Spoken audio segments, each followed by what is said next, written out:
अस्सलामुअलैकुम वरहमतुल्लाहि वबरकातुहू। आइए गज़ल के दो तीन शेर पेश करता हूँ बतौर ख़ास मुलाज़ा फरमाएं।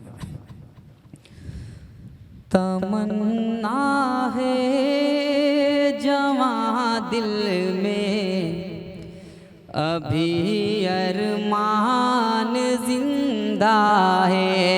तमन्ना है जवां दिल में, अभी अरमान जिंदा है। मैं जिस पे जान देता हूँ वो मेरी जान जिंदा है। मैं जिस पे जान देता हूँ वो मेरी जान जिंदा है। मोहब्बत तुझे से मिलने से ये नफरत खाक रोकेगी। मोहब्बत तुझे से मिलने से ये नफरत खाक रोकेगी। ये नफरत खाक रोकेगी। मेरे सीने में चाहत का अभी तूफान जिंदा है।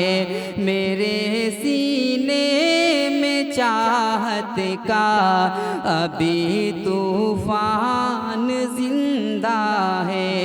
तमन्ना है जवां दिल में, अभी अरमान जिंदा है। और एक आखिरी शेर वतन के हवाले पेश करता हूँ बतौर ख़ास मुलाज़ा फरमाएं।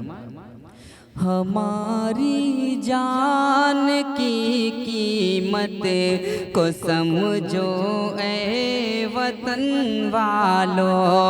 हमारी जान की कीमत को समझो ऐ वतन वालों। हमारी जान की कीमत को समझो ऐ वतन वालों। हमारी जान की कीमत को समझो ऐ वतन वालों। अगर चाहम सलामत है तो हिंदुस्तान जिंदा है। अगर चाहम सलामत है तो हिंदुस्तान जिंदा है। तमन्ना है जवां दिल में, अभी अरमान जिंदा